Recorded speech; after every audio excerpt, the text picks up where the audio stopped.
The train headed for Sunset City will be departing soon. Alright, well, Frank, I think you should introduce the show, but do it like you're saying it only to Dave. What? I'd like you to introduce the show, but do it like you're introducing, like, Dave. Like, Dave is the audience member you're talking to. That's so weird. All right. Yep. Hi, Dave. Wait, Welcome not to Sunset yet. City. Hey, Frank. Let me quickly flip your PNG so it's facing Dave. Going all out for the bit here. There you go. Alright, go ahead. Hi, Dave. Welcome to Sunset City. This is the podcast for the classic and modern age. I'm one of the hosts. Gotta be Frank. Well, that's kind of weird. I don't like introducing myself like that. Sorry, Dave. Okay. Why am I here We again? got Channel Pup right here, and we got Ian here as well. Pup, how are And, you doing Of course, today? me, Dave. Hi, Ian. Yeah, that's are right. Dave, you're joining us as well. I guess. I love the idea that Dave is just actually a little Tangle plushie like the PNG that you just pull into frame. I'm the only Sonic character that matters. Thank you. Okay then. You know what? Excellent. Mackerel. You know what we could do next? We could just talk about, well, obviously the fact that our podcast is brought to you by our wonderful patrons. I do not have that list with me, unfortunately. I do. I knew that I would need to do this. So we got My Great Rolls, Them 101, Aiden Fitzgerald, Stardust Chaos, Crimson Rose, Mr. SP, and KB in our Bat Enjoyer tier. Thank you, folks. And if you do send in if you want to become a patron, you can use, what is it, patreon.com/Sunset City Tip Jar. Yeah, it's all in the description and Yes. stuff. It's in the Yeah. description. Come And if you're an stick audio your tip in listener, our go to the jar. YouTube channel and you'll find that link. And also, if you do send in a super chat, we will be sure to read it at the very end of the show. But I believe we have some from last week that we need to read. Nice. That was awesome, Frank. Okay, right. Let's do a table order. Ian, you want to read first? Oh crap! I gotta pull up the list. Sure. Let's see. Okay. We're in the. Fucker. All right, Mr. Krabs for $1.99 US. 2 hours later, see Gromit fighting Broly wasn't bad. Off to a flying There you go. start. Got a Thank you, point. Mr. Krabs. Borker. And once again from Mr. Krabs, with the $1.99. Thank you. Gromit doing the Mark post from Invincible. All right, thank you, Mr. Krabs. With that done, let's get stuck in, shall we? It has been an interesting 24 hours, to say the least. Sure has. Shall we start off though with the one little Crossworlds thing that we got as kind of like a warm up? I mean, compared to the next thing, yeah, it became little. Mm-hmm. All right, let's go for it. Have been the topic for the whole episode. The plan was actually originally to have Jorno on and do like a Brazil special, but that is probably going to be next week now, just because we couldn't get Dylan and Trey, and I just think you want the full classic cast for that kind of thing. So like, anyways, yeah, we will talk about some of the crazy news that we had in the past 24 hours. But first, let's talk a little about Crossworlds, because no one's bored of that yet, are they? Nope. No. All right, Frank. do you wanna lead this conversation? You seem to have refreshed your memory of this very recently. So, on YouTube and on their socials, the official Sonic the Hedgehog accounts put up a DJ mix that consists of a couple of tracks from the upcoming Sonic Racing Crossworlds, with different composers that are all part of this soundtrack. So, I'm curious, what do you guys think about it? Because, quite frankly, I think a lot of it's kind of rough. But then again, this isn't really my kind of music.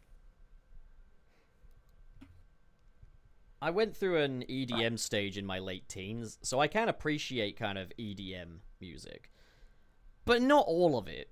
You know, like I think the thing with this is, like, a lot of people will point to different tracks in here and say that one's not good, that one's ass. I, on the other hand, am more fussed about the bigger picture here, that we've got, like, all we've really seen music-wise for Sonic Racing Crossworlds has been either fucking Cross the Worlds, the greatest Sonic vocal track in history, or just EDM music, and every level seems to have the same overall instrumentation. And it's just, like, Where's the variety? Also, I And again, really miss real drums, man. Oh yeah, synthesized drums are It's all a machine. yeah, they're though. kind of like, so like looking at like the logic between kind of how they approach the remixes in Sonic Generations versus the remixes in Shadow Generations. If Sonic Generations remixes were done with the same philosophy as the Shadow Generations ones, like modern Chemical Plant would just be Chemical Plant as it was on the Genesis, but with like a drum and bass drum machine just going crazy speeds and stuff like that. And that seems to be all the remixes ever are these days. And it is, we have got a great sound team on this, but I just, it's all the same now. Like, it's all EDM. And I remember how cool it was when Sonic music used to have kind of instruments that would match the environment a little bit, or like you'd get, you know, more genres than that. right. Yeah, I mean, for me, when listening to it, I was like, oh, I'll listen to this in the background or whatever while I was doing work. And the whole time I was there, you know, I just kind of zoned out, and then it was done. I was like, oh wait, I probably need to listen to this again. So to me, it was very much just like, it's like, yeah, like I don't. And once I gave it my full attention, I was like, all right, I don't think this is going to be bad while I'm racing. But you know, with Team Sonic Racing, it was kind of the meme of like, oh, you get a great soundtrack and you get a free game along with it. This one seems to be like maybe you'll get a decent to good game and you'll get a really forgettable soundtrack, which I don't know if that's the best thing I want for this game, because it really does feel like no one's that interested in Crossworlds right now, outside to talk about just like, wow, this thing's gonna be in it, so it's not looking good. What say you, Dave? It could. I mean, I'm kind of with you, Pup. I mean, I know that EDM is a genre of its own, and I'm glad that they have so many talented artists that they brought in for collaborations on the soundtrack. But it feels like each collaborator had their own style, and when you mash that up against others, it just sort of doesn't really blend together really well, in my opinion. I feel like it's like if you got like an all-star bunch of some of the best composers in the world and stuff, or some of the best composers in that genre. It's like, oh yeah, we got a Sonic game coming up, and it's been the music is by like Martin Garrix or Marshmallow or like someone of that kind of ilk. And it's like they've got this big lineup of all of them, and in the end of it, I'm always going to be like, well, where's Van Halen? You know, like you can't. You gotta have that eclectic mix of genres. That's what Sonic's kind of all about. And obviously EDM has dozens and dozens of subgenres, and we do see them kind of tap into some of that here. The Apotos remix especially, like, traverses several different subgenres of EDM in the space of a couple of minutes, even landing on, like, the Genesis sound chip synths, which I actually thought was quite cool. Yeah. But it is also just like, wow, this thing is changing up constantly. And, the thing is, though, it's like then we go over to Dragon Road, and it's the electronic remix again. And then you've got Starlight Carnival, and it's an electronic remix. And the thing I can't get past is, like, so much of, like, Sweet Mountain's identity is that big bombastic brass band. That's kind of the sound of Sweet Mountain, and it is nowhere to be found in this entirely synth soundtrack so far. And it's just, like, comparing this music to, like, Sonic Adventure 1, for example. Like, Sonic Adventure 1, you've got that sort of Van Halen-y kind of hot rock, and you've also got kind of some jazz stuff as well. You've got fusion, you've got R&B and hip-hop in there, you've got an electronic component. Like, it's this big, beautiful, eclectic soundtrack of all these different genres that Sonic brings this energy to. Nowadays, it's all EDM and whatever's under that umbrella, and they don't mix the two or anything like that. Yes, you've got kind of the world instruments of the Apotos theme coming over. Like, I think there's a bit of accordion in there, maybe a bit of violin, but it's so little between the very thickly produced electronics, and especially when it goes non-melodic, when it just starts going like it's not. Apotos was like that, and it just really threw me off. Yeah. I noticed that the piano in the Sweet Mountain remix really sounds like they've sampled the Sosumi sound effect from Apple Macs. You know, that little error sound that goes, ding! Like, yeah. It sounds like that. It sounds like 10 different iMacs having error screens at once. Like, none of it is like bad per se. It's just all so samey, and it's also just the rejection of the original instrumental kind of landscapes that the previous songs were made of. Just kind of, I don't know, I don't love that, and I feel like that's a bit of a betrayal of what the original intent of the track was. It's like the remixes in Sonic Colors Ultimate. The worst ones were the Planet Wisp remixes, because they kind of betrayed what the original song was meant to feel like, and how that was kind of meant to provoke a reaction out of the player, and that was just gone as they just made these EDM remixes. It feels like everything is that now.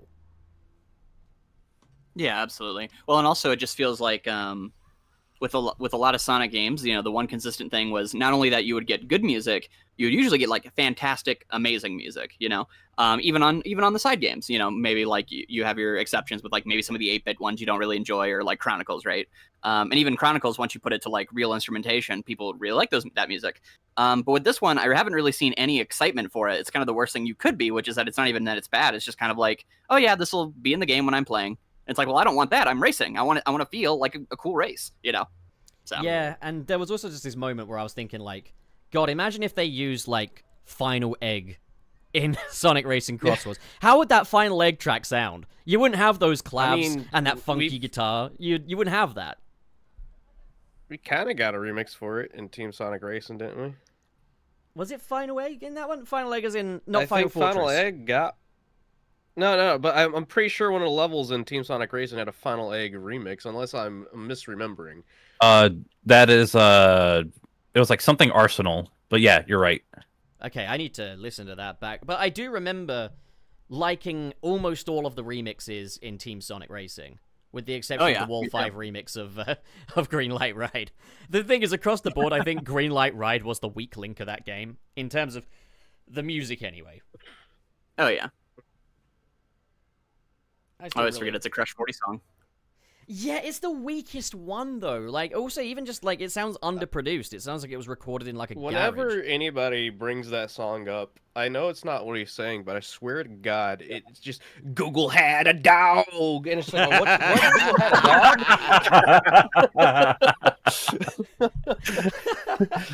dog? You heard it here first. Google had a dog.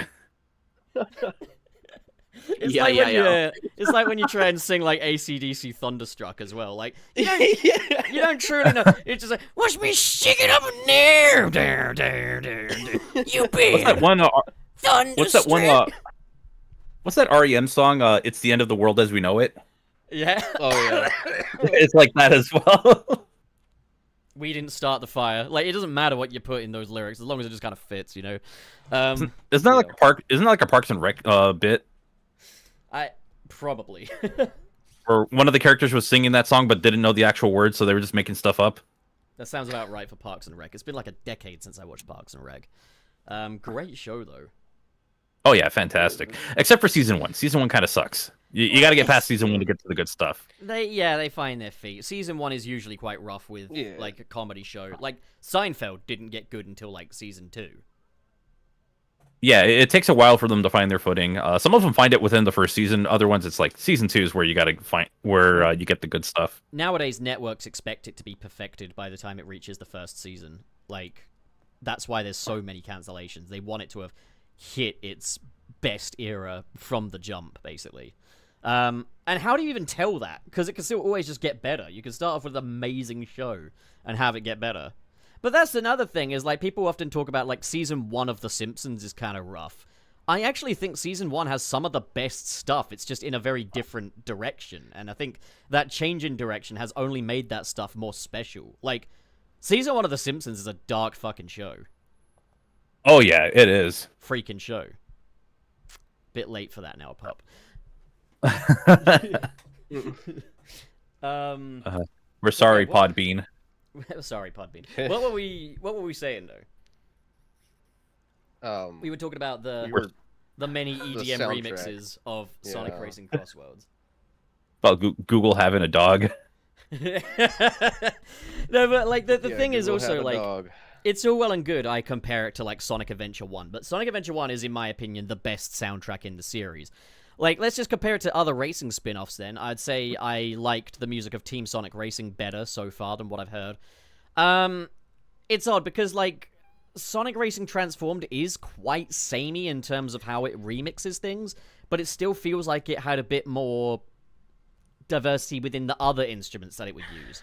Like, you always had that modern Richard Jacques kind of synth. You know, Mhm.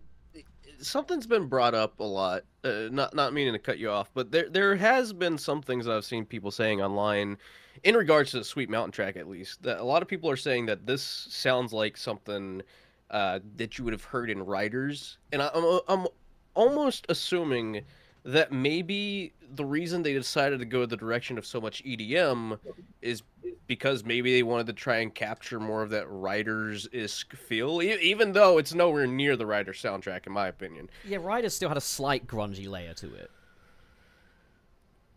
Maybe Freeriders? Could be Free Riders.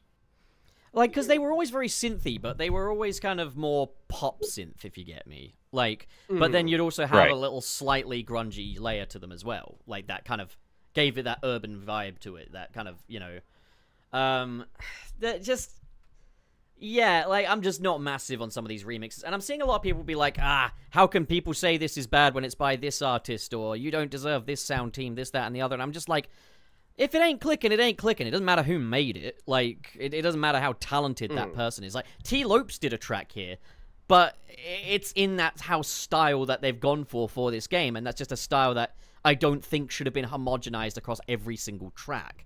And God forbid when we hear the choir synths come in.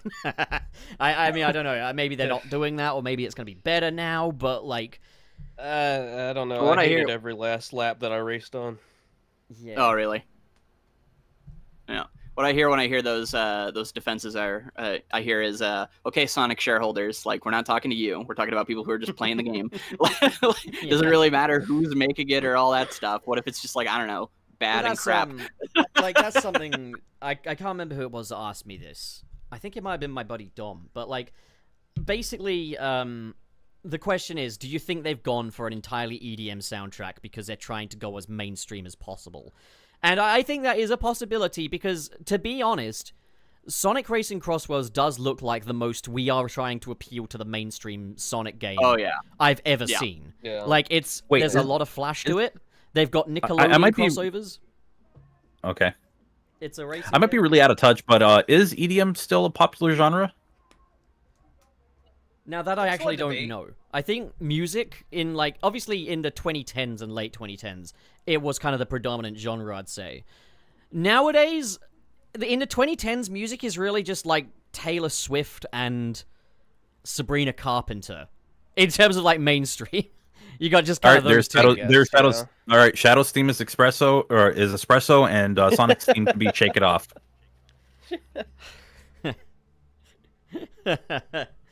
Oh god. No, yeah, I swear though, there's very little actually like mainstream new music in the 2020s. It's a lot of reuse of like when you go to McDonald's and stuff, you'll be hearing a lot of music on the radio from like the 2010s and stuff like that. It's like where's the rest of it? What happened here? I go to Del Taco and I hear music from like before I was born. I mean, there's like obviously I live above a bar, and every night or every few nights they'll do like an 80s night, and it is all the same 80s music you will hear everywhere. Girls just want to have fun. I want to dance with somebody. I need a hero. I don't know, maybe Take On Me if you're lucky. Like, it's always the same playlist every single time. But if it's a dedicated 80s night, then that's fun. I like when they do stuff like that. It's cute, but it's like there's other 80s music that exists. And like do 80s music from like other regions of the world. That'd be kind of sick. Well, what's also really funny is like One the part biggest getting shit. Oh, what's up? the biggest Comic Con in the UK, MCM Comic Con, has like an after party at like the Novotel where they have like a DJ.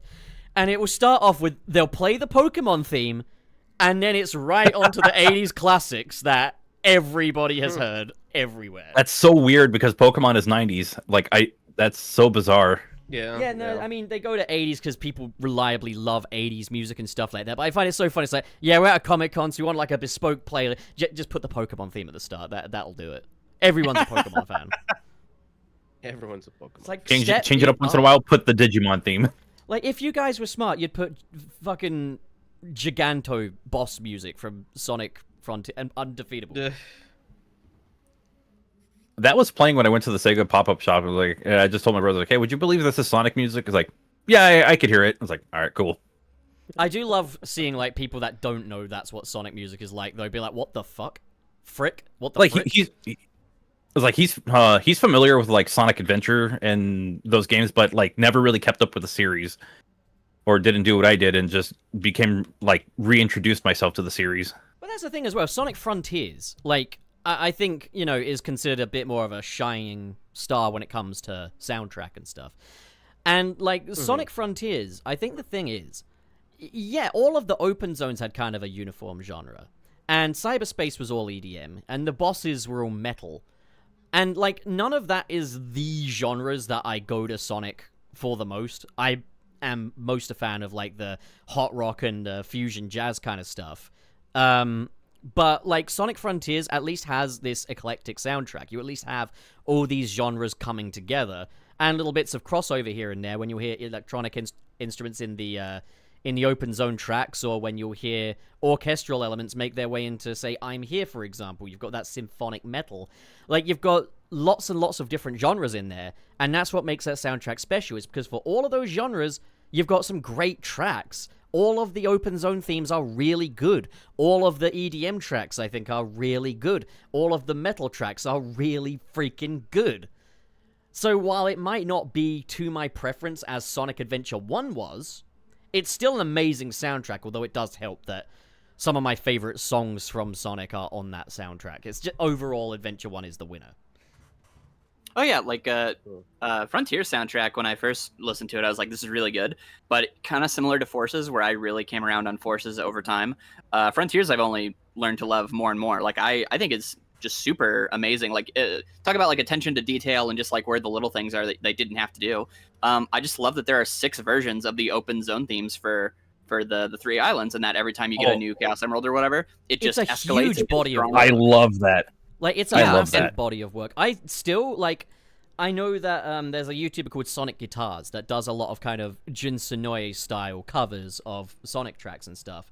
And I absolutely adore these covers. But he did a video where it was like, what if the Starfall Islands had adaptive music? So it's the same track, but as Sonic starts running and doing more stuff, the drums pick up and the guitar sort of starts to pick up with it. So that when Sonic is moving at his top speeds, that's when you hear a much higher energy version of the track come in. And God, I would have loved to seen that. That would be incredible. Maybe on like in a smaller way, it kind of reminds me of like Dire Docks or something from like Mario 64, where when you're on land you hear like more of the percussion, but when you're in the water, like that percussion's not really there. Yeah, I love that stuff. Like, I think it would be great if they did do it so that the faster Sonic is moving, the more you can hear, like, guitars in the music and stuff. That way you kind of personify Sonic.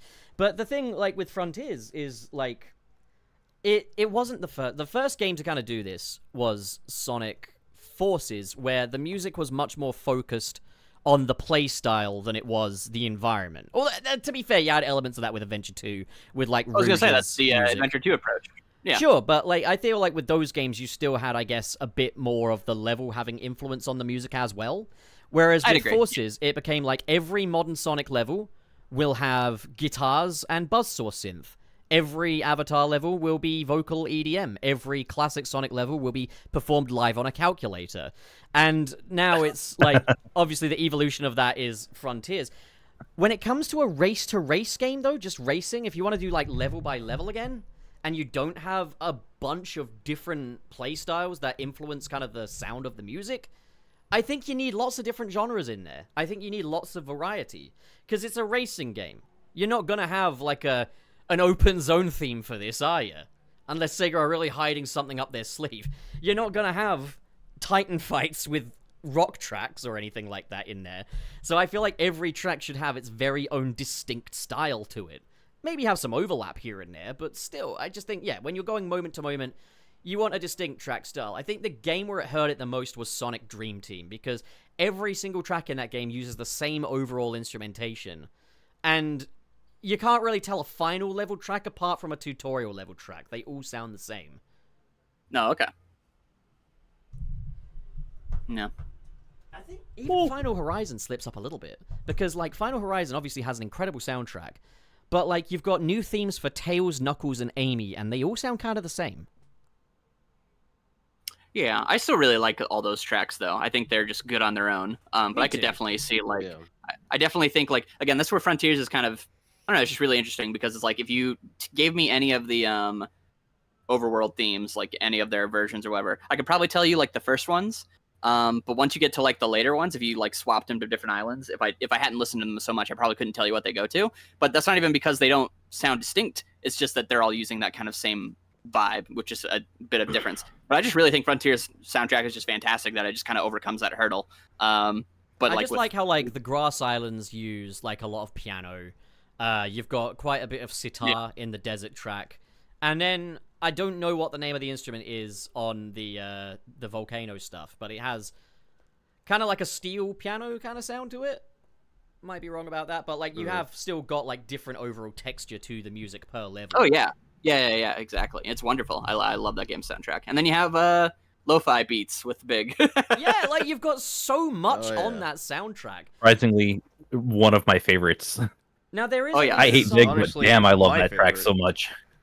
There is at least some possibility of, you know, maybe because we haven't heard the whole soundtrack, of course.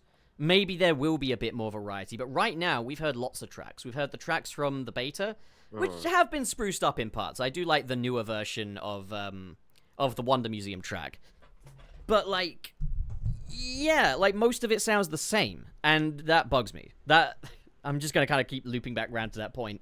It shouldn't all sound the same. Yeah. Well, and I'm guessing there's not going to be an option to choose like older music too, because in like Team Sonic Racing, or not Team Sonic Racing, Sonic and Sega, you know, All Stars or whatever, like on the Wii, I remember they just had like Seaside Hill. You could just listen to Seaside Hill. Yeah, or you could just listen. You could pick different songs. So I don't know if this game's going to give you the option to just be like, hey, we have all these different tracks. You can pick the song for one, and two, we have a bunch of classic ones if you want to do it. You know, so I don't know if they'll have that option, but I mean, they have think they kind should. of pushing. Go on. I was just gonna say, I feel like it'd be really weird if this is the game that they decide not to do that in, considering how many other games outside of this that they've released that does that. The only reason like jukebox mode made it from both Frontiers to Dream Team. The only game that didn't really have it in that patch was Sonic Superstars, the one game that really kind of needed it. Yeah, the only reason I would be a little worried is just because it seems like a ton of the game is based around going to these different locations and them having a unique feeling. So I don't know if they would want to ruin that immersion factor, especially if you're playing online. So I wonder if they'd be like, well, no, every time you go to this location, it has to have this song, because otherwise, what's the point of like this cross, dimension, thing going on? I don't know how loading would play a factor. Like, obviously, you could load in new music, obviously, but just in terms of like how they're developing it. So that's where I'm a little curious. It'd be cool if you could, like, before the match, allocate, like, the Crossworld theme and allocate the main level theme. But I feel like that might be asking a bit much. Well, I don't know if it's asking a bit much or more expecting a bit much. I'm pretty sure it'd be pretty easy to do, in terms of, not easy, but, like, someone should know how to do that. So, buy the game on PC. All we want to talk about with this soundtrack? By the game, yeah, I mean, modding is definitely gonna kick off, I think. Yes, absolutely. Okay, so, next up is this is the big one. This is the big turkey of the show. Big cheese. So, yesterday marked 8 years since the release of Sonic Mania. Ow. That went by a little too quick. That doesn't feel real to me. No. All of the pandemic years do not feel like they count. The pandemic years felt longer. I don't know. It just feels like I woke up one day and was like, what the hell was that? Like, it's funny. Yeah. Because, like, Mania. If it weren't for Mania, I wouldn't have met Frank. That is true. I wouldn't have started a YouTube channel based on Sonic games. Like, I legitimately wouldn't be here. There you go. I probably would have moved on from YouTube. Yeah, on the show. Yeah, I would have probably I would have probably moved. I probably would have given up on YouTube and moved on to something else in life. Yeah. I mean, Sonic Mania was what kind of gave a lot of the new wave of kind of like Sonic tubers their start. You know, like I believe, didn't Sam Procrastinators get kind of big because of Mania? He was around for a bit before, but I think Mania was like it was like a launching point for a bunch of creators. Oh yeah. Yeah, that was like the point where I think he really got recognized. And I mean, you got to think, like, since then he's got like careers working with Sega and stuff. Like, that's gotta be like a life-changing event for him. Mania really was the tide that lifts all the ships, because it was just such an obvious, like, it's just good and everyone can talk about it, you know, and kind of build from there. Or if you were myself, Dave, or Dylan, like we would all make videos on mods. Oh yeah, the modding scene. Well, it was like the next Sonic Generations in that version. In that case, the modding scene was just going through like a boom period. It was great. Not a Sonic boom, but you know what I mean. Yeah. It was Mod Mania. It was just crazy. Mania Mod Mondays. Mania Mod Mondays. But yeah, kind of had our own little thing that we were doing for a while, and that was great. I do not the only thing I do not like remember fondly anymore is that I would have to like record 4 or 5 things at a time and edit them throughout a week. Yeah, no, that got a bit much. I mean, 2017, that was the year. Yeah, that would be the year before I started on YouTube myself, because I started in 2018 and I didn't start with Sonic stuff. So I mainly made videos around the drought of Sonic, and that's kind of how I got footing in. I think I got footing in the Sonic community really from like the Sonic movie. I remember about a year and a half later, some people would be like, "Oh, I want to do like mod videos as well." I was like, "Oh, you picked the wrong. You started a little too late." Yeah, it's a little too late because all that interest is gone now, or like it's slowly going away. But at the start, like, started to dwindle. Every mod started to become just a sprite replacement. It's like, okay, what else can we really say? Oh no, that was the beginning as well. Like the sprite replacement for like the majority of the stuff that we would see, and admittedly, I would cover them because I at first was like, oh, that's kind of funny, and then afterwards, like, wait, hold on, I can edit this and make it funnier. But yeah, obviously, Mania 8 years ago. It's got quite a legacy behind it as well. Like, there has been, like, some discussion as to, like, what was the Sonic game to kind of save the franchise and stuff like that. And I remember seeing Bad Nick Mechanic on Twitter quite vehemently fighting tooth and nail for it to be kind of, like, Sonic Mania was kind of the one to kind of, like, was the biggest shining light, I guess. And I think it was kind of the shining light of the 2010s. I don't know if it is the game that I would attribute the majority of the current state of Sonic to.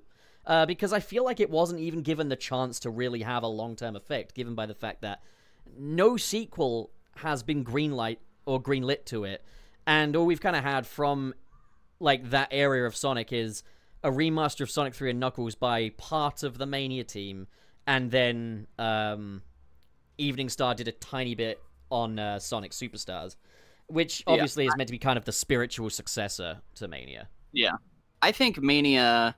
And these might sound like the same, but I'll elaborate on my true pick. I think Mania preserved Sonic because I was seeing around, because I always have been following just every Sonic YouTuber since I was a child. And so just like, I remember the sentiment at the time was like, okay, Sonic Forces had better not screw up, right? Because we just had Lost World and Boom. Right. And we're getting out of that era. So Sonic better not screw up. And then Mania, everyone was like, it looks too good to be true. And so when Mania came out and everyone just unanimously agreed it was amazing and fantastic, I saw like a new wave of like enthusiasm in the franchise. So when when Forces came out and it was like such a huge disappointment, like I really do feel like, because during the years after Forces, like it was like depression season for the Sonic fan base of like, when are we gonna get this next game? It's been such a drought. But the thing that everyone always had to rely on was, well, at least we can play Mania, right? So I do think Mania, like, it did very much like save it in that sense of like it preserved the fan base to have something good. Because imagine if we didn't have Mania, it would be Sonic Lost World, which everyone is very, very mixed on. Even if you like it, I think most people are mixed on it. And then the Boom era, and then Forces, and then a 5-year drought. So yeah, I think like Sonic Mania, though, its legacy should have been this brought in a new wave of consistently good 2D Sonic games alongside the modern stuff. But its legacy kind of instead became, well, at least we have Sonic Mania. Like, it became kind of its lasting legacy for a while. And I think that's really sad. Like, it should have been the start of something special. But instead, it was kind of like the beginning, middle, and end of a nice little moment in history for Sonic, I guess. But if you want the game, quote unquote, that saves Sonic, it's not a game. It's Sonic Movie 1. So the Sonic movie did it. That being said, maybe if it weren't for Mania, maybe they wouldn't have put the same stock into redesigning Sonic. I don't know. Maybe they wouldn't have put the same amount of budget towards it. Maybe they wouldn't have they definitely greenlit it, but maybe they wouldn't have gone any further with it. We know the project was already sold from like Sony to Paramount in that time, but there's a chance that maybe Paramount might not have purchased the rights or kept them were it not for Sonic Mania, because the Sonic franchise would be in such a bad position, you know? I feel like Mania I feel like if anything, that would have just, if Mania didn't exist, that would just push them to want to change it even more, because it's just like, okay, like people really don't want to see this, you know? Sure, but maybe Paramount might have been less like, nah, we're not going to allocate the extra budget for that. It's just Sonic. That'd be very funny, though, if they went like, wow, you know what, but the one thing we have is Sonic Mania. That was the one thing Sega made that was good. And Sega's like, yeah, we definitely made that. Yes, absolutely. We did make that. That was all in-house. That was all in-house. Frontiers... It was so good, it got DLC. Help a lot. Frontiers did help a lot, but in my opinion, if it weren't for how the first movie formed, I don't think Frontiers would have helped that much, because I took a lot of inspiration from the first. I don't think Frontiers has had that much of a lasting legacy as far as like outside of the fandom. Like the fandom, it's like given another resurgence like Mania. I feel like whether you like it or not. Frontiers is interesting because I think at the time Sonic Forces came out, the question was being asked: is modern Sonic still sustainable? Is there have we just run out of stuff to do with modern Sonic? Because that was the thing. It was revisiting the tried and tested, which was already kind of a sign of defeat. And then it didn't even do that right. The question kind of became like, is this just it? Is this just what modern Sonic games are now? Is it that it's too much to ask for them to be a little bigger or something like that? Are they always just going to be like these 2 and a bit hour experiences that breeze by and are mostly just hallway level design? And I think Frontiers, for better or for worse, had an answer. And came along and said, no, we've got you a 10-hour experience for Sonic. We found a way to kind of get, some actual time out of this one. And also, obviously, with Forces, everything was very railroad and hallwayed. Going open world for the next one was such a good idea, because it meant we can actually really use Sonic's abilities and really play with him.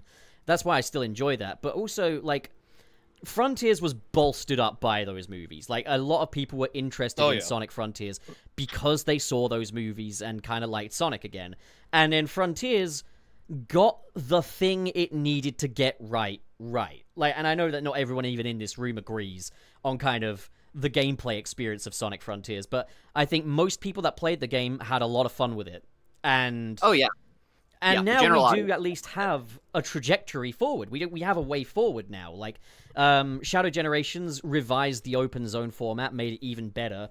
And you can bet bottom dollar the next mainline title is going to follow through with more of that open setting. If it didn't, that would be the most baffling thing in the world. But we know they're going ahead with that. That's the thing, is I think Frontiers gave us a way forward. For better or for worse. Oh, it definitely did. I've always seen Frontiers as like a stepping stone towards what could be a better future. And I just find it funny that the formula that they have is just basically adventure on steroids. If the next Sonic game is good, if the next Sonic game doesn't suck butts, Sonic Frontiers will age badly. Like, if the next game is like really good, Frontiers will just consistently be like, Yeah, Frontiers is in such a bad position because the things that they need to improve on are so obvious. So if they do improve on those, Sonic Frontiers now becomes a dumpster fire. Effectively a beta test. If they don't improve on those, what the hell? What are you doing?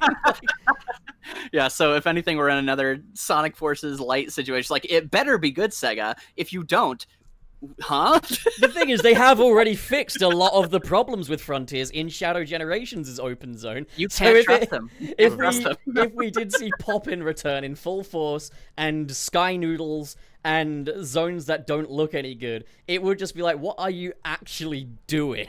Like, Lost World genuinely like shook any faith I could ever have in Sega, because it's like that was after Generations, and everyone thought, wow, they mastered the boost and made the best version. Now they can just do this forever. Just do what you did with Generations, but with original levels, Mania. And then they went, but what if we did Lost World? And you go, why? Why would you do that? no, it's even funnier though when you follow Lost World up with a complete franchise reboot.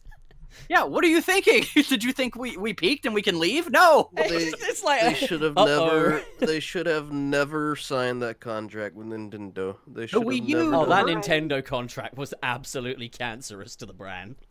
Because like I see what they were trying to do with Lost World, and it 100% was designed to appeal to the Mario fans. Like 100%. Yeah.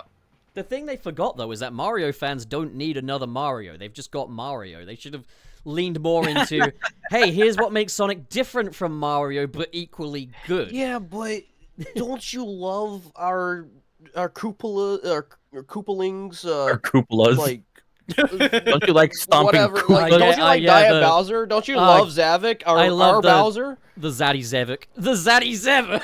The Deadly Six! I meant to say the Deadly Six, not the Zaddy Zevik. Zippity Zuza. Yeah. Huzzah. You know what? I'm going to call him that from now on. That is the biggest verbal Zaddy fumble I think Zavik. I've ever made. Honestly, better name. No, I can think of another one, but we won't get into that.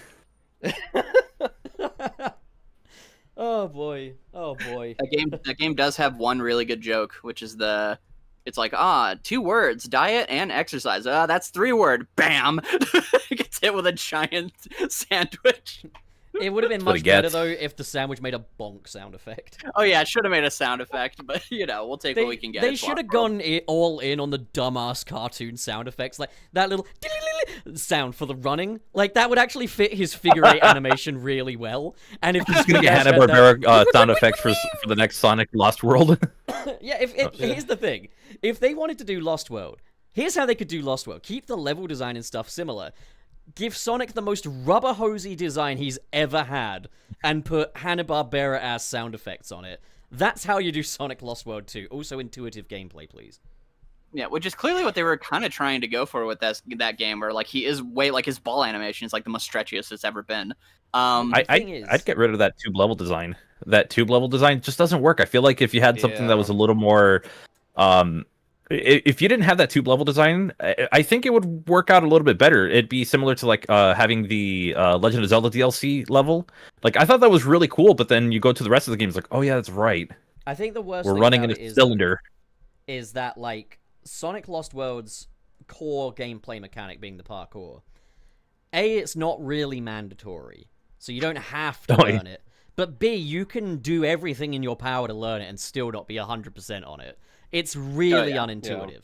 The thing is, Sonic Dream Team kind of actually follows up much better on that, because that does have moments where like the walls will go completely not horizontal, that's really impressive, vertical. And you'll have to like run up these things and sustain that speed. It's not like in, say, like Shadow Generations or Frontiers where he will just lock to that wall regardless of how quick he's going. No, you actually have to wrangle with the gravity and physics of it, which is like the bare minimum, but like here we are. Not to mention, Dream Team has a feature in Shadow's gameplay, which I would love to see them implement, which is like an aimed homing attack, but if you aim it at like a wall, you can home attack onto the wall and then run on it for as much kind of momentum as you've got, which I think is such a cool feature that could kind of adapt Lost World's gameplay in a really cool way. And I guess you could do it with Sonic by not having it like be an aimed home attack necessarily, but have like a somersault button and you can like somersault onto a wall and then run up from there. The problem is I do not know how to maintain my speed in Sonic Lost World's parkour system, and turning on it is an even bigger nightmare. And next it'll be like asking you to turn around the corner of a wall, and it's like, how do I do this without falling off? And it's always above a bottomless pit. Yeah, I agree.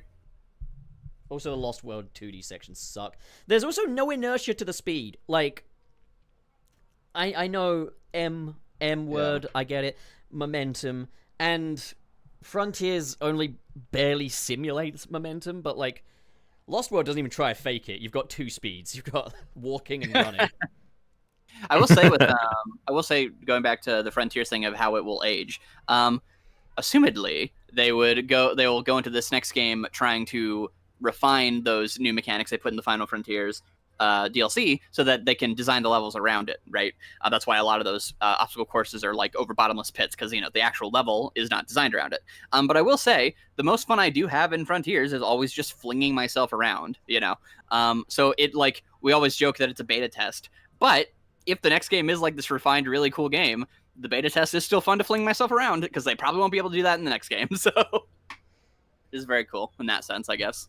Yeah, that's what I like the most about it. Like, people will say it breaks the game, but like doing a new game plus, going to Ares Island with the spin it's dash, super fun. and rather than taking the little platforming and rail courses, just spin dashing from one mountain to the next, and then like knowing what time to stomp and stuff. That's beautiful movement tech. It's and it not adds finished, to what it's you're junky, but oh, sorry, good. You can continue. oh no, I was just gonna say, like, obviously it's not mega polished. Like the spin dash, take it to cyberspace, and you can break those levels wide open.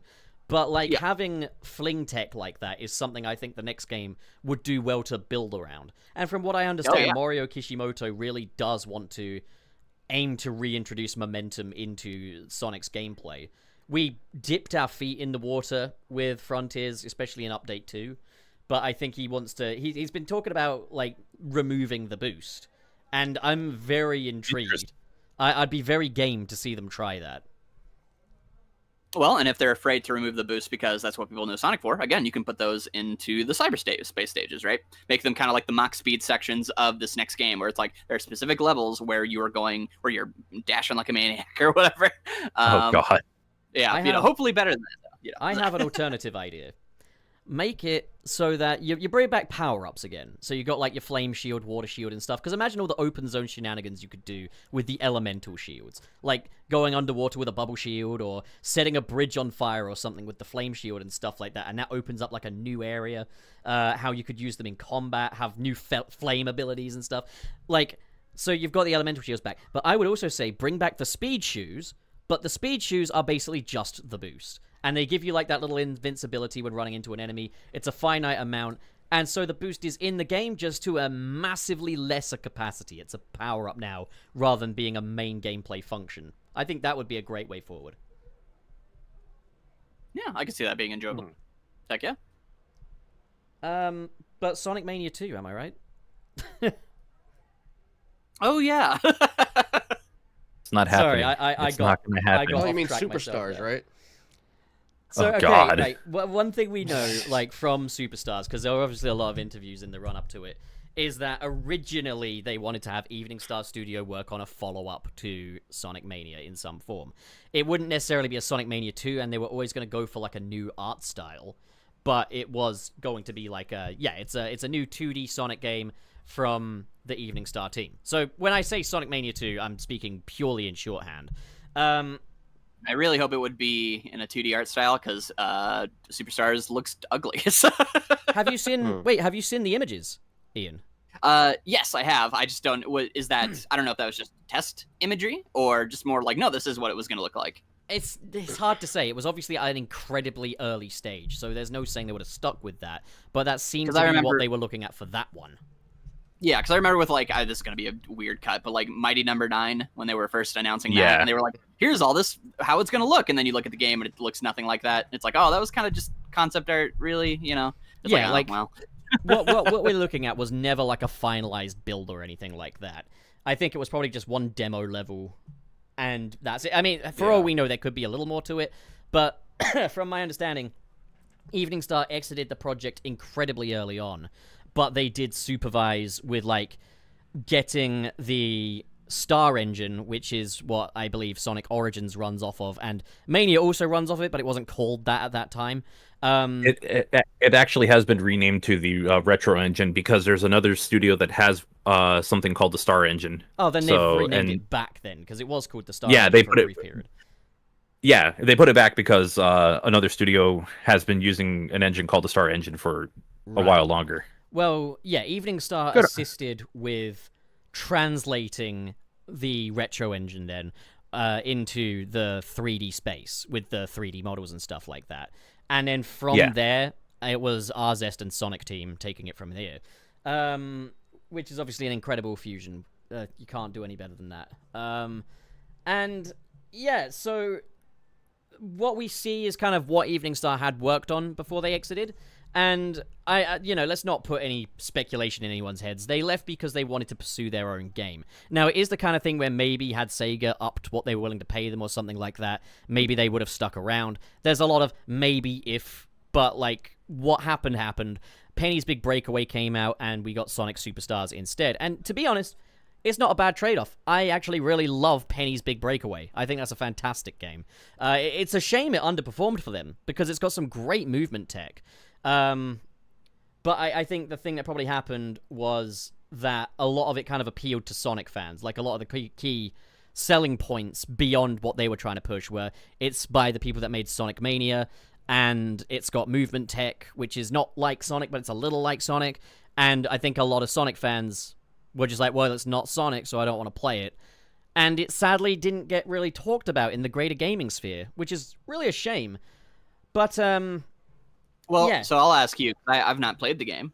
So the thing that kind of never sold it on me, or sold it to me, was like I didn't really know what it was about, and I didn't really know why I should, I guess, be invested in this world over like playing just an old Sonic game that I really enjoy. If it kind of has that similar appeal, I think you'd actually quite like the story.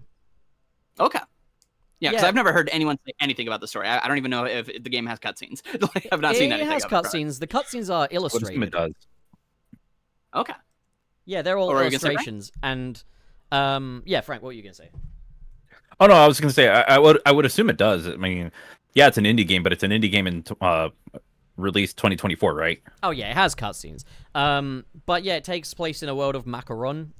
There's like an emperor there, and Penny is like auditioning to be part of a talent show, but her yo-yo kind of has a mind of its own and eats the emperor's clothes off, which humiliates the emperor.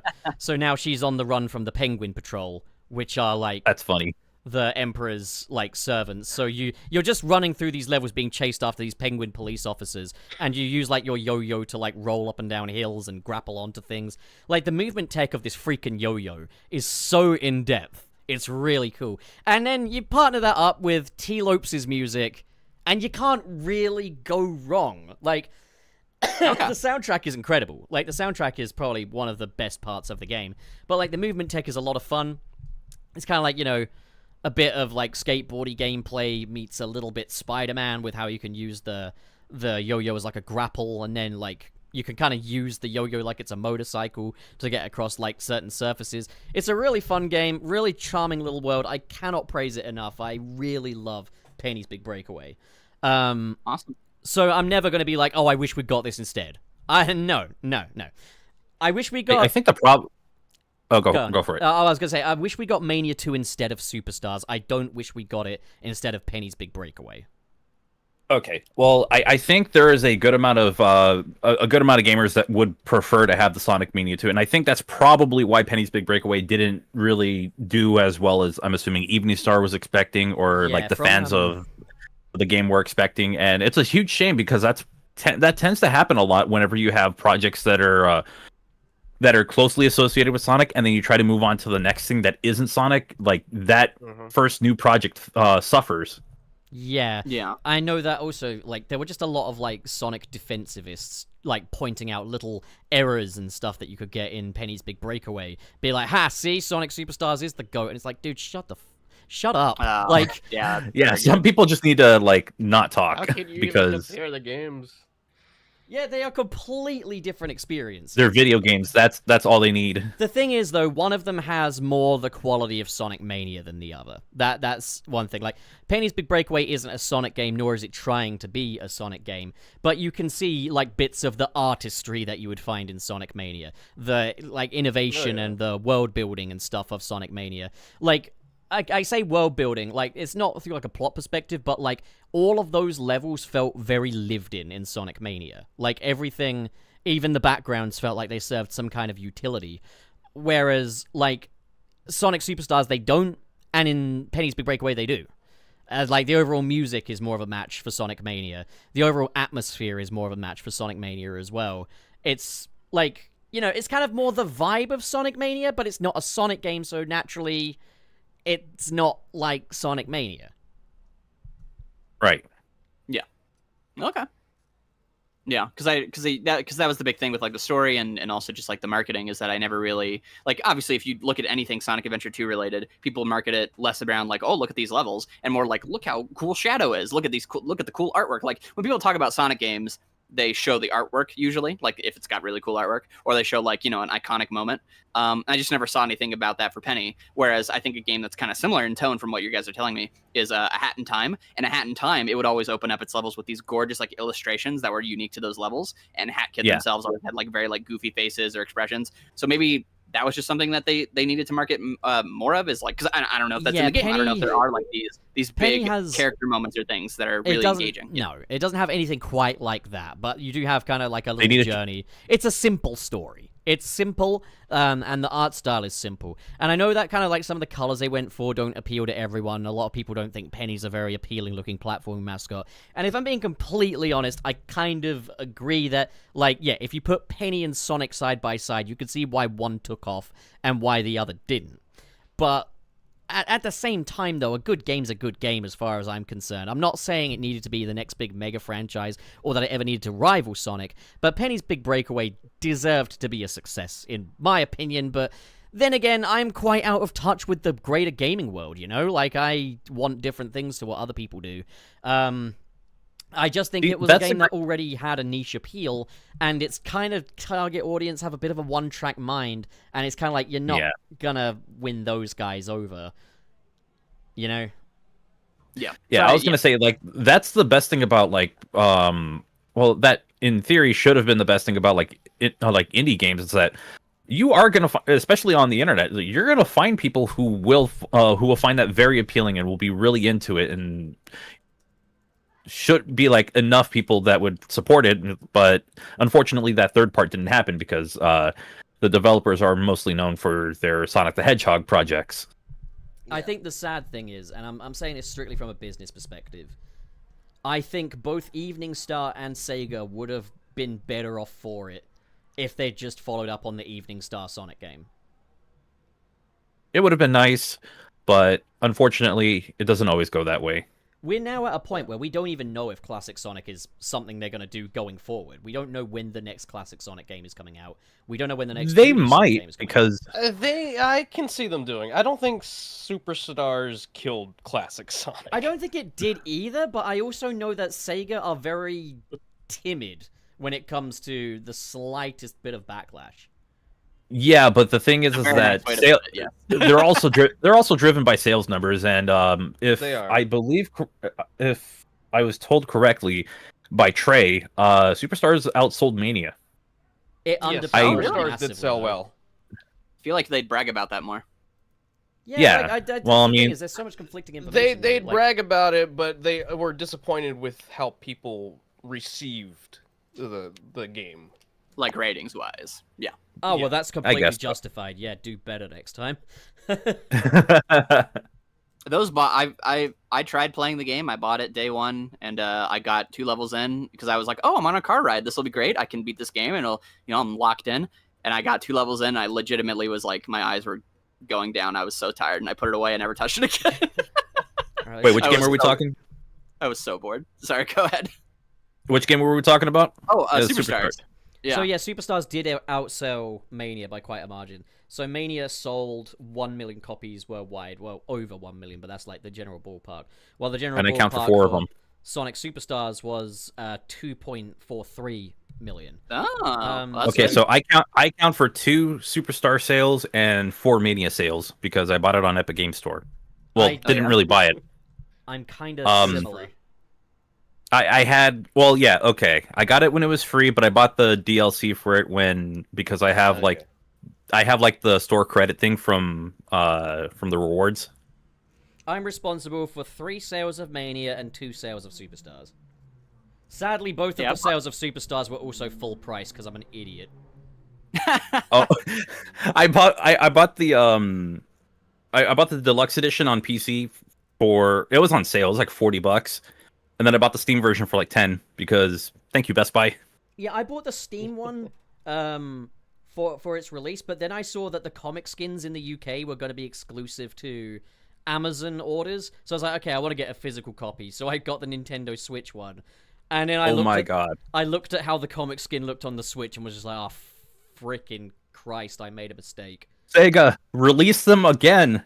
I don't give a fuck about, or I don't give a damn about Kroger. I mean, I don't think Kroger are still doing them, are they? No, they're not. Like, just do what you did with the freaking IHOP ones, where you had it where you had to go to IHOP for a period of time, and then you just released it for free anyway. I want to see how they look on the Switch. I think it'd be funny. I don't understand why they can't just give the game a little TLC. Like, finish off some of those clearly unfinished music tracks, reduce some of the hang time on the boss fights, and have the comic skins in there, and I think you'll get people playing it again quite happily. But, like... Oh, wow. Oh, God. My problem with Superstars is, even if it wasn't for the boss fights, I think the game is still quite a sizable downgrade from Sonic Mania, purely just in that, like, with Sonic Mania, the level artwork is so varied. Like, Studiopolis alone is, like, the perfect example. You know, you can be running along the highways and see, like, the skyline in the background, but as you go deeper and lower into the level, you'll see more of the buildings up front. You'll see actual storefronts. You'll see a little train go by every once in a while. Like, these feel like actual lived-in, purpose-built environments and stuff. In Superstars, you don't have that at all. The theme of the level is the theme of the level. It doesn't change, you know? The number of little things that they add to the backgrounds, it's just amazing. That's why I love Mania. That game is just pure eye candy. The general level design and platforming is much more detailed in Mania than it is in Superstars. The level boundaries are way wider as well. Like, you can reach the top of a level in Superstars after only climbing about 3 layers. Whereas in Mania, like, these levels are really vertical. Like, they're really vertical. Like, Sonic 3 and Knuckles levels of verticality. I think they might even pass up Sonic 3 and Knuckles in terms of verticality, because my God. Yeah. Mania has always been a funny game, because I know obviously on release everyone loved it, and then it seems like it's the one Sonic game that people have, like, because there's always that kind of resurgence of, like, okay, was the really good Sonic game as good, and was the really bad Sonic game as bad? And I don't think that's, like, changing the narrative. I just think that's different people having different opinions and being able to come to those conclusions as, like, the dust settles and we can talk about it more. But my favorite thing about Mania is that when people tried to do that with Mania, it never really works, because Mania is just that good. The one complaint that I will never understand is not that I don't understand, but, like, I just think it just doesn't matter, is the reusing the levels, because the levels in Mania don't feel anything like their original levels, and most of them basically look different, you know? Well, I do want to get into that a little bit, because I know Dave was saying quite an interesting thing on the subject quite early on. Yeah, go for it. Before you do, I want to say this. I've always said that you could just remove the themes of, like, all of these levels, and it would just be some random ass thing, or it could be original or whatever it is. Still have the exact same level design, and it would still be seen as a really good game, because the level design is just that strong. It's that good. Yeah, it's that fun to play. It'd be quite a good game, but, like, let's say they did the cyberspace thing, and you've only got 4 different varieties of level. It would get samey. Like, a lot of what makes it would Mania, get samey, but a lot of what makes Mania great is the artistry and the visual splendor of it as well. Yes, like, absolutely. Visually, like, I think that's one of the things that does set it above previous Sonic games, or, like, Sonic 3 and Knuckles, for example, is the benchmark of quality for classic Sonic experiences to me. Sonic Mania doesn't quite live up to that, in my opinion, but in the few areas where it kind of does, I'd say visual. Like, the overall design of every little environment is so intricate. I feel like if you took that out of the equation, you'd lose a lot, I think, personally. Like, you'd still have a good functional platformer, you'd still have good mechanics and stuff, but it's like, how much more do you want to take away from it? How about we have the trees in Green Hill Zone start popping in, you know? Like, well, I guess what I more meant is that, like, Green Hill Act 2, for example, because Act 1 is more similar to the original game. That's usually kind of how they do it.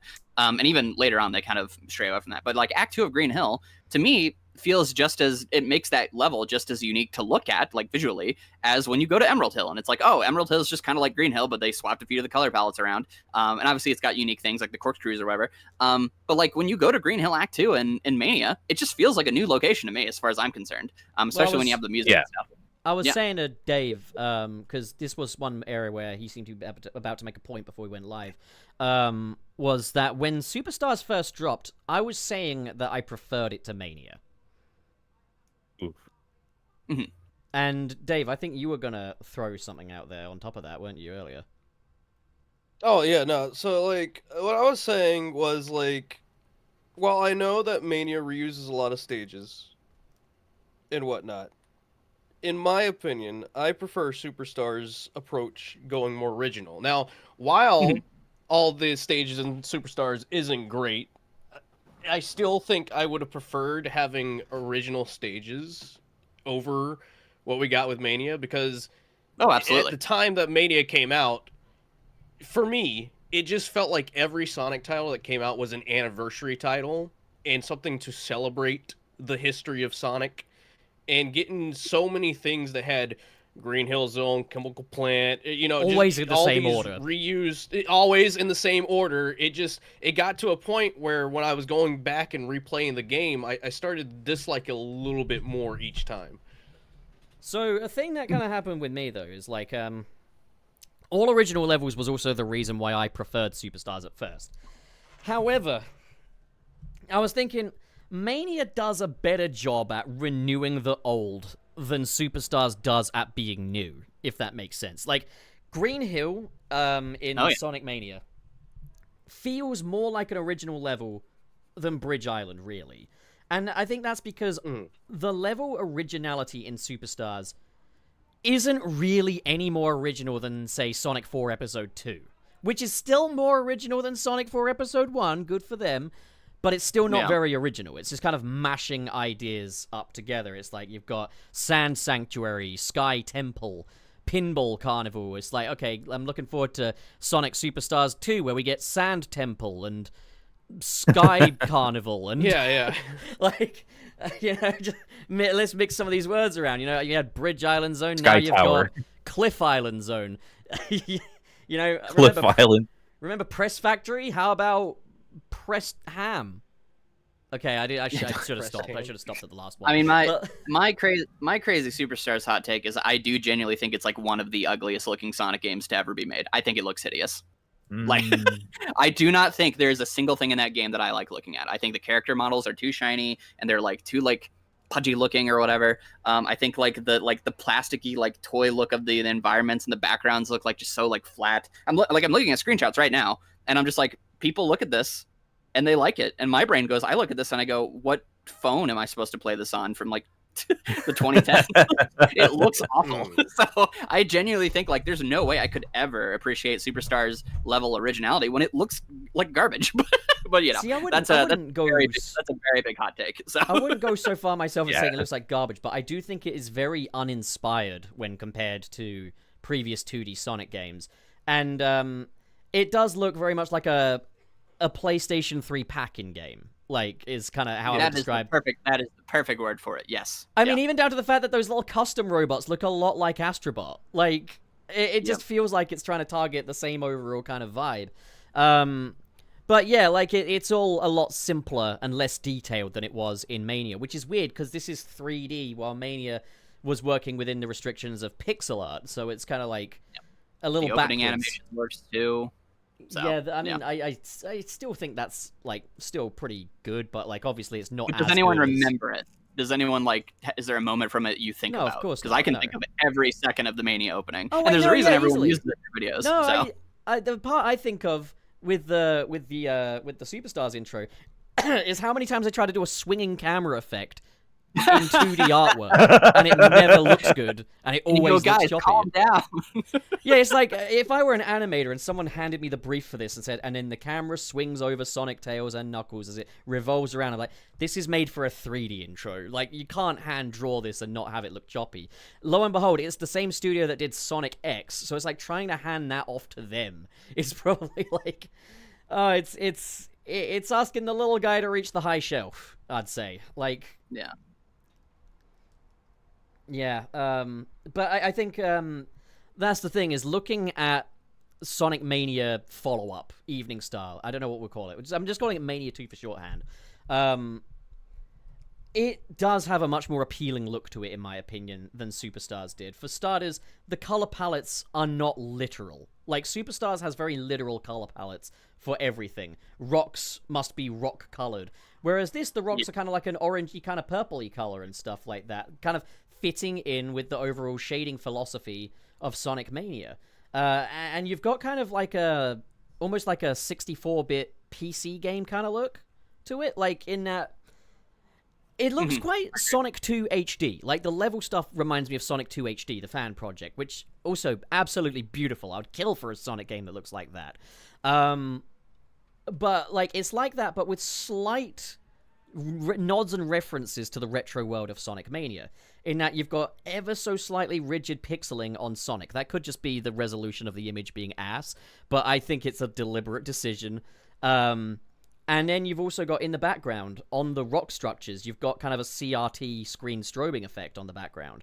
And I think that's really cool. Like, it looks like they've taken little nods to the Saturn era of, like, video games, but incorporated it into an art style that feels fresh and could still pass off for modern. And I think that's a really beautiful look that I would have loved for them to have gone with. Yeah, I love how it looks. It kind of reminds me... gosh, I don't know anything about Mega Man. I know there's like a Mega Man game on like the Saturn or the PlayStation 1 that kind of has like it feels like a similar... Mega Man 8. Yes, 8. That's what I thought. Kind of reminds me of that, and I love that. So, yeah.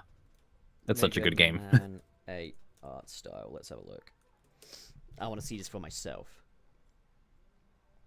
Yeah, Unless and I'm wrong. I didn't. In terms of like the Superstars versus Mania argument as well, obviously when I was saying I think this game might be even better than Mania and stuff like that, okay, that's not what I said. I said this game is better than Mania. Right? I'm just going to own my mistake. When I said that, I'd only played the game like once. You don't truly know how you feel about a Sonic game until you start replaying it. Because so much of the experience, more of the experience is going to be replaying than it is playing for the first time. That is going to... Right. Like, your first time play is only going to be a mere percentage of the time you spend on a Sonic game, because you want to get better, you want to memorize the levels, know what makes them tick, and know the best way to approach them, get the best speed, all that. And that's where Sonic Superstars started to suffer for me, was I began to really resent every single time-wasting moment with those damn boss fights. The thing is, like, as I mentioned, the art was already a downgrade, the level design was already a downgrade, but I could kind of work with it. I could still enjoy it from, like, a classic Sonic experience. But then once you got the bosses, and then once you got Trip's story, and then you stack really unfair final bosses on top of that, it's very hard to want to revisit it properly. I don't do this on any other Sonic game, but whenever I get up to a boss, I quit out, go back to the menu, go to the next level. I shouldn't have to do that. I should have the satisfaction of seeing that little sign twirl or jumping on that little item capsule, but I don't want to because I don't want to fight these goddamn bosses. Yeah. No. Everything I've seen of the bosses looks like something that would just instantly make me turn off the game. If I had made it to a boss, I would have quit then. They're awful, and they take up the majority of the game. Like... Well, like, so I love Some Call Me Johnny. I love all his reviews, and I knew it was a big deal when in his review he's like, "This is a good game," and then he had a whole section where he's like, "And the thing that ruins it is the boss fights." I was like, "Whoa!" That's things like pace and flow. Ruined it for Johnny. Pace and flow is so important for a Sonic game, even level to level. Like, it's not just when you're running along, singing a song, having a good time. No, it's from level to level. You want the whole experience to have a certain flow to it from start to end. And Sonic Superstars absolutely decimates that by having a boss at the end of every single act and having them all take a long time to fight, and all having set timers for when you can actually hit them again, which means you can't speedrun them, you can't work out a strategy that can optimize your time, you are beholden to the game's pacing now, and that is completely at odds with the fundamental philosophy that makes classic Sonic good. It also just makes you feel like, all right, who are you? Like these stupid little boss fights to like take up my time this long. Like what about you is so much better than like the classic boss fights where Eggman's in a little mech that has a drill at the front and I can just bop him on the head. Why do you need more time? Like it feels insulting. Fang. I've been wanting Fang to come back for such a long time because I've always seen potential in him. I've always thought he has a great character design. I always thought he'd be a great secondary villain. And when I heard he was returning for Superstars, I was ecstatic. I'm livid to find out that the two boss encounters you have with him are both awful. The final one, Fang Mark II, isn't even the worst one. Like, that boss fight is annoying because it doesn't really let you know when a hit is going to be a one-hit kill. And it's also just like, God's sake, use your imagination. Not everything has to be a one-shot. But then the first Fang boss in Golden Capital, I can't think of a single redeeming quality to that fight. I think it is, from top to bottom, awful. That damn 15-second boss music loop as well is just the cherry on the mound of garbage that boss fight is. But the encounter in Speed Jungle was pretty cool. That was alright, I guess. The chase, that is completely optional. I kind of. It was like a worse version of the really cool fight in Mania in Studiopolis. That was nice. Yeah. How about that music though? No, I actually don't like the first fight in Studiopolis and Mania. That's one thing I will say, is a lot of those hard-boiled heavies fights were kind of just too much happening on screen at once. Like, especially that Studiopolis one, where it's hard to predict when you're going to land on the right missile. And also, like, there's, like, 7 egg pawns surrounding that cop car. And Sonic is now auto-running. I'm just like, there's kind of too much going on screen at once right now. Like, That's fair. Yeah, a lot of it's just like visual stuff. So Yeah. like you only really need to pay attention to like what's directly in front of you, and but yeah, I totally get it. It was it looked like visually overwhelming for me when I first got to that zone, or when I got to that section. But on repeat playthrough, it was like, oh, okay, none of that stuff matters. Whatever's going like directly in front of me, that matters. the thing I'd often find, though, is I would land on the blue missile and then be slammed immediately into the red one. And I felt like I didn't have a huge deal of control with that. Now, that being said, when it comes to classic Sonic boss fights, I always brute force them. I'm not one that's conservative about hanging onto his rings and stuff. No, I will jump into the line of fire just to get an extra hit in and pick my rings up afterwards. That's what kind of player I am when it comes to Sonic boss fights. Which you could probably tell is why the boss fights completely ruined Sonic Superstars for me. Because now that's not even an option. But, like, yeah, I don't actually know how to fight the Studiopolis Act 1 boss fight. Wait, really? I mean, I've beaten it. I know how to brute force it, but I don't know how to actually beat it while holding onto rings. It's a time game. You wait for them to shoot the missiles, and then you jump into the blue missile, and then it's just loop and repeat. I always find that the red one hits me immediately after. And you just gotta watch the slopes. You also definitely need the drop dash on that one, don't you? Like, that's kind of like mandatory for that one. It would help. It's not really necessary. It helps, but it's not necessary. Yeah, it helps. I mean, like, if you really needed the drop dash for it, you wouldn't be able to play it as Knuckles or Tails.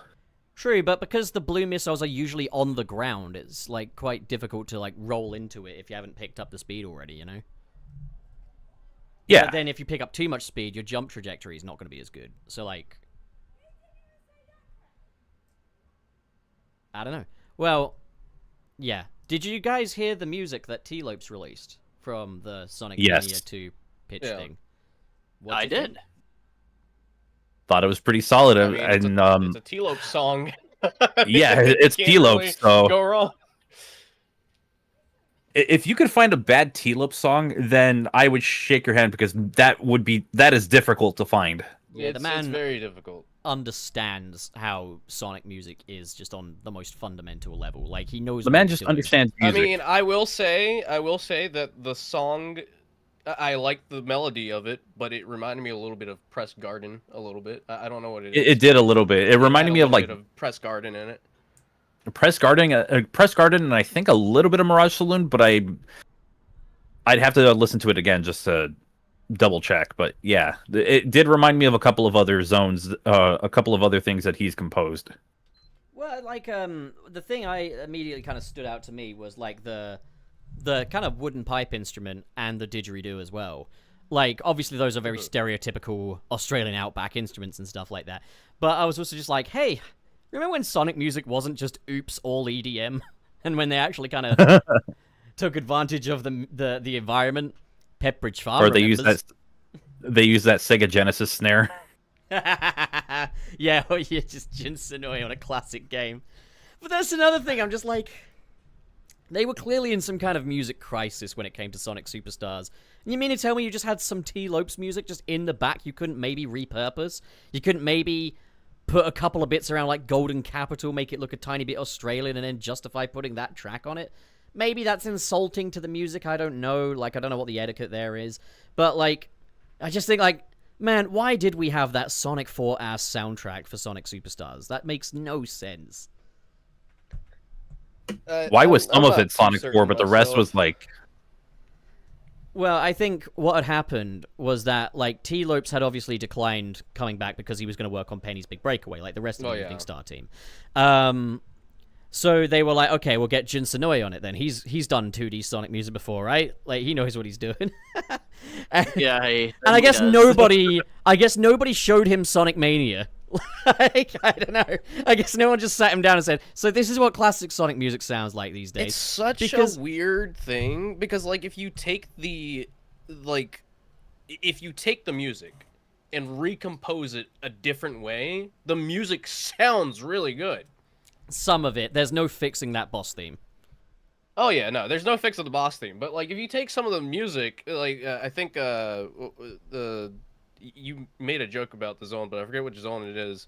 But like someone redid it in a different styling, like sort of similar to like I guess Mania's vibe, and like it sounded good. I think that was always the intention in the end anyway. I think what probably happened was Senoue, whatever his name is, probably composed all this music, and then at the last minute someone said, "Oh no, it's not supposed to sound like that." So he was like, "Dang, okay, get T-Lopes in here to," because T-Lopes remixed the Bridge Island theme. Like, that is by Jun Senoue, but it's remixed by T-Lopes. And then there's a lot of other ones that, like, Toriana would do a remix of. Sky Temple was one that I believe Jun Senoue did the composition, but then it was remixed by, I can't remember the name of the person, but they were the same one that did Pinball Carnival, I think. It was composed by Senoue and arranged by someone else. That I was trying to think, like, remix. Where's this word? Arranged. That's what it was. Okay, arranged. That's what I mean. They were clearly getting guest composers in to do rearrangements of the music. And I think the stuff that sounds like Sonic 4 is probably stuff that they probably intended on rearranging later on, but just kind of stuck it in the game as it was.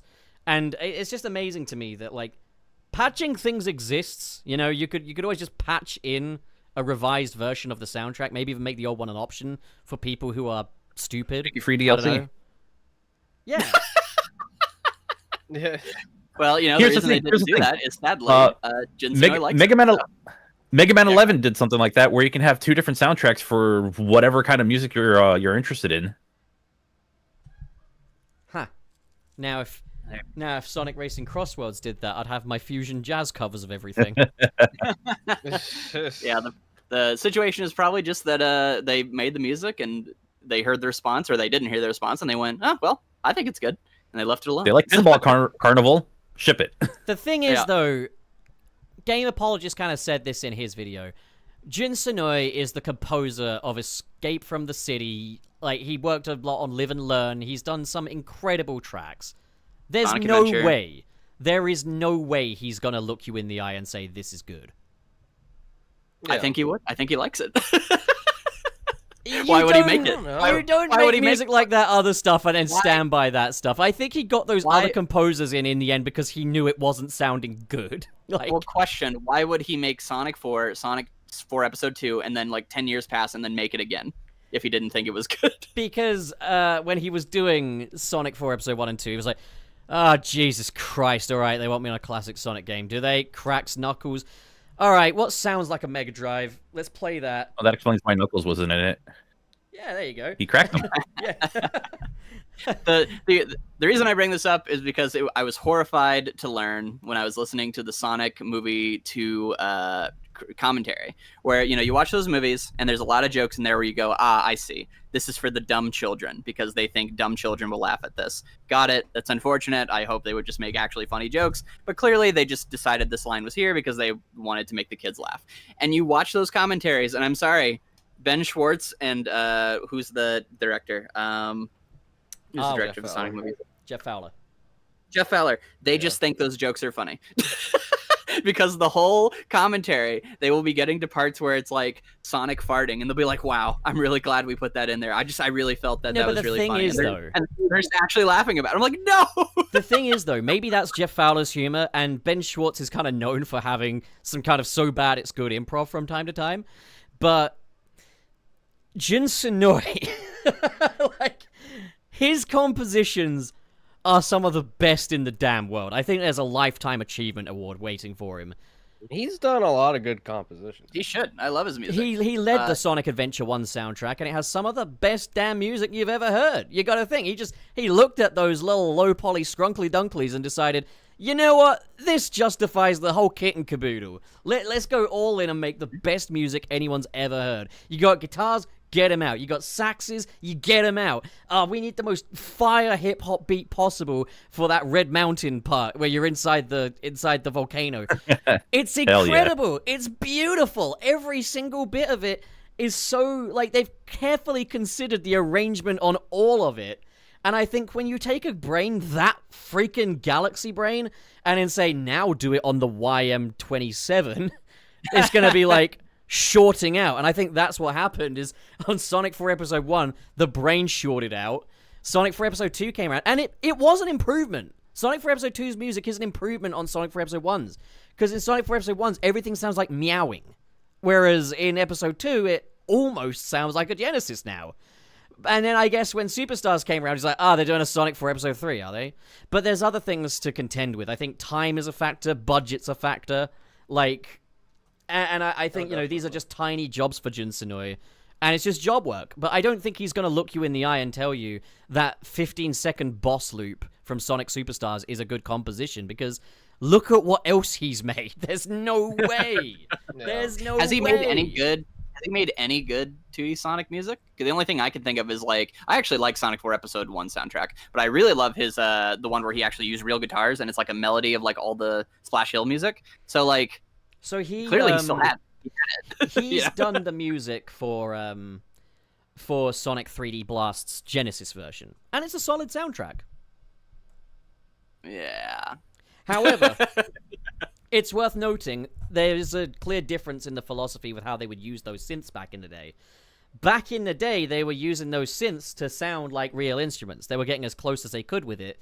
However, years later, they're returning to them thinking, let's make it sound like Mega Drive.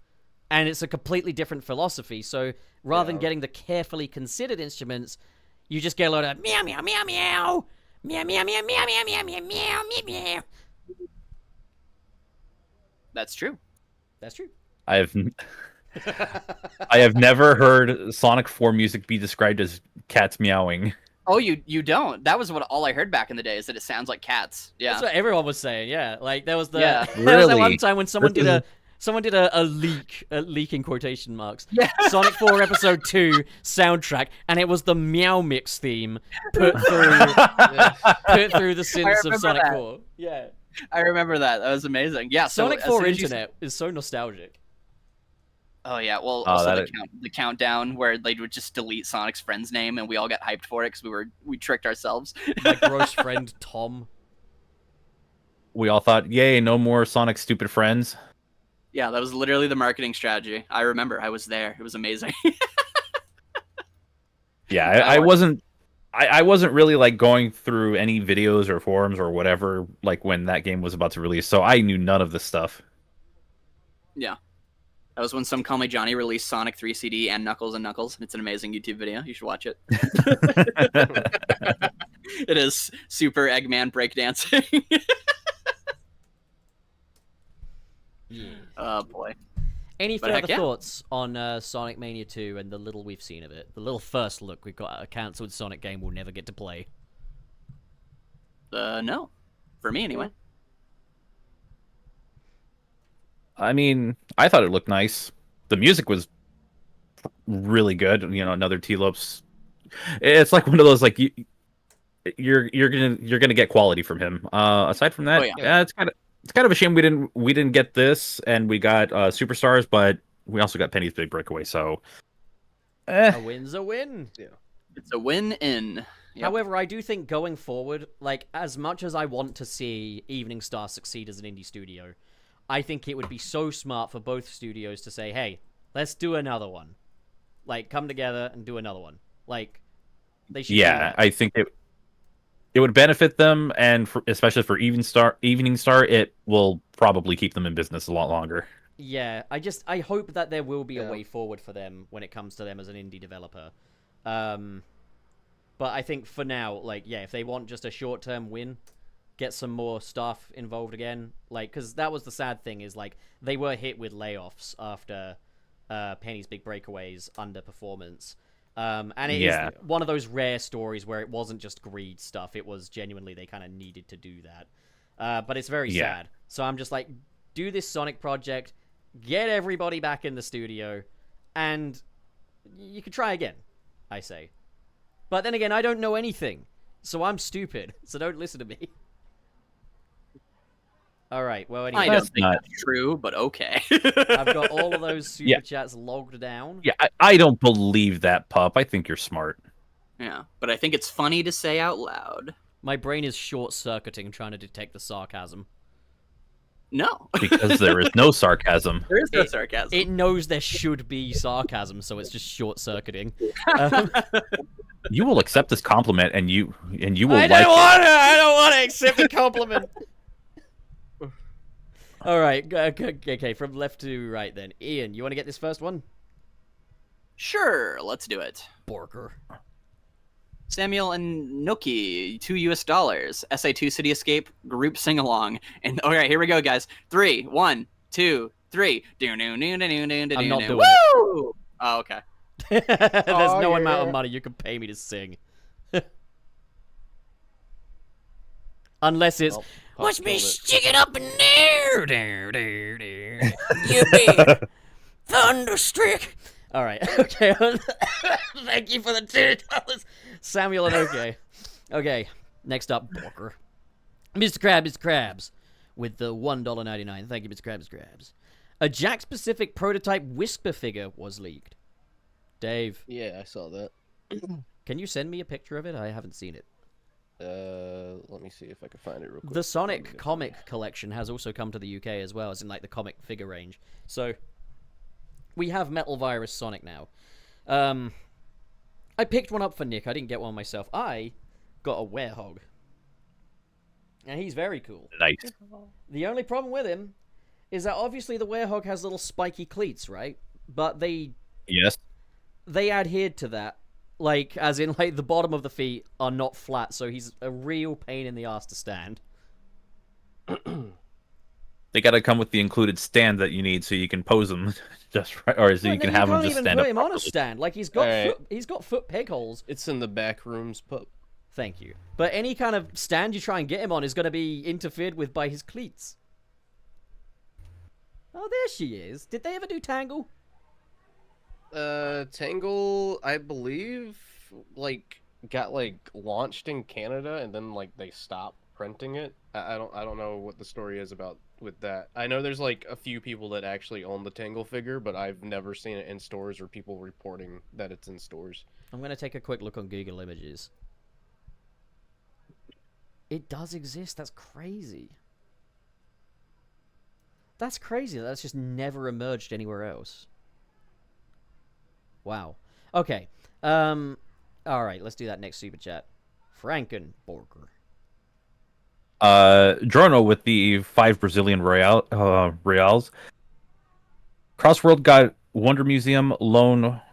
Alone is what gives it a 5. Oh, alone is what gives it a 5. It has more variation and it has the vibe of the level. I think the only other one is Dragon Road. To be fair, Wonder Museum has definitely improved. Like, yeah. I still want to get a good listen to it. And I did like Dragon Road. And I to be honest, do like the majority of the remixes there. I'm lamenting what's been lost, you know? Alright, so... As is natural. Dave. Alright. KB number 1? Yeah, I don't know. Okay, I see what you're doing there. That's the leaderboard. $1.99 US dollar. I'm glad that this one's for me. Jack Steve Black. Go doggy. That was good. Thank you, KB. Borger. You're welcome. Ian. Is this me? Yes. Okay. Jorno with the 10 Royals. A lot of these remixes, less like what the tracks were going for in the vibe of the level, and just their take on the music devoid of the context. Also, swear I heard Sonic 1 drums in Radical Highway. Yeah, I would agree with that. Where, Were there? yeah, it does feel less like it's based around the track itself, and just more like, because I didn't even know how to phrase that in the conversation of like, it just kind of feels like you hear Chunan's theme or whatever, and it's just like, but is it Chunan anymore, you know? So I kind of understand what he means. All these different Radical Highway remixes, and how many of them are actually as good as the original? Yeah. Yeah. I agree. Borger. It's true. Don't you love Radical Highway? I love Radical Highway. It's radical. Jorno sends... I just love Radical Highway. I fucking love Radical Highway. Jorno sends 10 Brazilian reals. I agree with Frank. Give different genres of music around the world a try in the soundtrack. Like Brazilian pagode. I don't know if that's correct. Pagode. Which brings us to hashtag Sonic Crossworlds Dublado. Give some love to the fans. Share around, folks. Thank you, Jorno. I saw that one tweet from one of the employees of Sega, and it kind of gave me a little bit of hope. But that was an older tweet. It's just it got reshared recently. I feel like this late in the line, if it's happening, it's in the works. But I'll keep my fingers crossed, and I'll share stuff. But I think it might be late this time. I don't know. Depends. Have Sega taken the stick out of their butts? Will they go to Brazil? We'll find out in a future episode. Of Smiling Friends. Only on Nick. What are we doing on him? Get him away from me. He left. He's banished from the Zeta Zix or whatever we called them. The Zavi Zettel. I don't know. Something along those. It was like the Zavi Zettel, I think. Zedek. Zavi Zedek. All right. All right, we'll go on, Franken. You got this next one. Mr. Terry Chaos. Wait, am I really on that one? Okay. Mr. Terry Chaos with the 2 British pounds? Yep. Or euros? The pounds. Okay. I'd love some Europop in the Crossworlds OST. Honestly, 100%. Honest to God. go for Be it. nice. No, you That'd know be what they nice. should do? They should get TJ Davis back. Please, for the love of God, get TJ Davis back. She is the queen of racing tracks in the Sonic franchise. I'm surprised they haven't attempted to, honestly. Yeah, even just for like an anniversary thing, like they never get TJ Davis back. Every bit of testosterone just left my body with that last sentence. We noticed. Borger Dave. All right, Jorno with 5 Brazilian reals. It's a chain. It's a chain without Mania, no Tyson. Without movie, no Frontiers. Without Frontiers, no bigger Sonic team. Without investment, no polished Sonic X Shadow Generations. That's the thing. It's a chain of good, like, moves. They've made good moves. They haven't all made the best moves, but they've made good moves. Yeah, It's true. That's true. That's true. it's true. Borger Ian. Mr. Krabs, $4.99 US. Thank you. Homer, alrighty, let's play. I don't know how to do voices. Fortnite, Carl, Rivet, and Broly. Yeah, right, Fortnite. 4 hours later, Rivet. Redacted you. Carl, Jimmy, mom help. I don't know what any of that means, but thanks for the money. Thanks for censoring the part as well. You're helping us on our journey to sobriety. Borger. Mr. Krabs with the $1.99. Homer. Broly, revive me. Broly. Ah! Nice.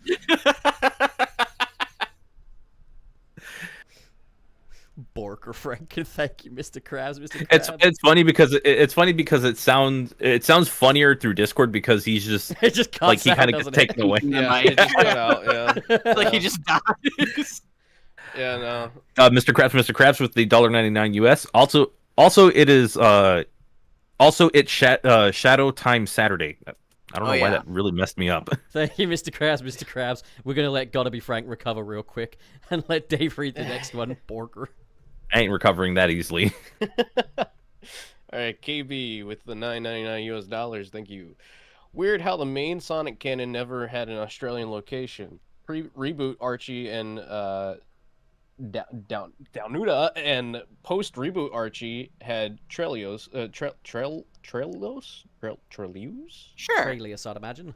Yeah, Trelios. But there's nothing for the main canon. Also, we need Sonic Mexico. Well, I can't weren't believe they you gonna couldn't- put Mexico in Sonic 3. I can't believe how much trouble you had saying Down Under. Well, okay. Well, to give a little bit of an excuse, I've had some really severe dry eye the past couple of weeks, and my vision is not all there right now. I'll be damned. Are you good? Yeah, I'm good. It's just a little distorted. Have you spoken to someone about it? I can vouch for him. He's dealt with this once before. All right. Well, good luck. Have a good little cry. That'll help, right? Yeah, trust me, I have the past few days. It does not help. Really? That's crazy. Okay.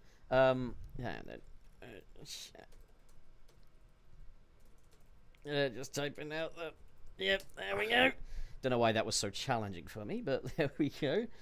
Pin message. Who was up next to read? Was it Ian, right? Border Ian. Sure. Mr. Krabs for $4.99 US. Thank you. Also, if Sonic had a fighting game, would it have it be for you?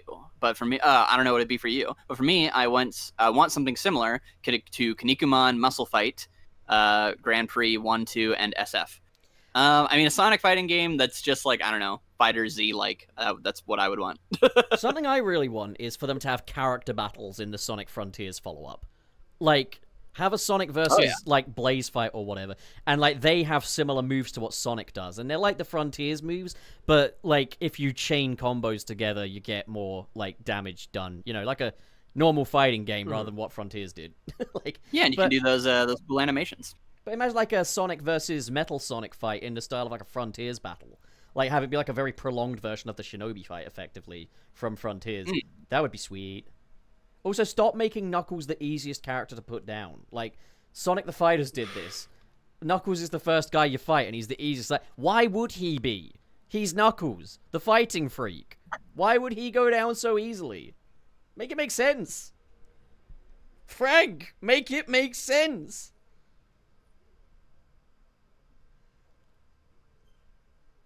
Echo. I can't make it make sense. I'm not the one who's behind it. He left Knuckles' name a long time ago. Burger. Sometimes it was for good reason. Other times, I don't know. KB sends $1 Thank you so much, KB. The zinging settle. Without context, that's even funnier. Just receiving a super chat that just says the zinging zettle. Sounds like something from Donkey Kong Country. We'll do one more. It would. It's the zingers, the bees. Yeah, zingers, yeah. Franken. We'll do one more. We'll do this one, and then we'll stop. Where are we at? Oh, at the very bottom. Very bottom. Mr. Krabs with $1.99 US. Gromit, why is Conquest here? I don't know. Oh, wait, Gromit can't talk. Yeah, he would just sit there, like, just looking, maybe roll his eyes He or would shrug sip his shoulders. cup of coffee. And you would fight a rabbit. Yeah, he'd go chase like a rabbit through the yard, find a carrot, kill a gnome. Dude, Wallace and Gromit is awesome. Well, okay. So sets the sun on another episode of Sunset City. Damn, that's a really... Anyways. So round we go. Ian, what are you up to? What do you want to shill for today? I can shill the other Sonic podcast I'm on called Sonic Comic Chaos by the Silver Ace 01, where me and my buddy, the Silver Ace 01, are currently going through... we're actually going through a lot of stuff. We're going through Pre-Boot Archie Sonic.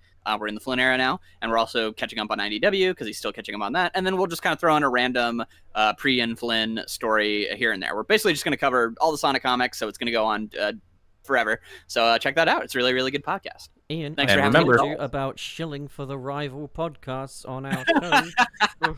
And remember, no Flynn is a win. Yes, no, Flynn is a Flynn is a win. I love the fact that this has started completely ironically, but there's going to be some idiot out there that takes it to the bank.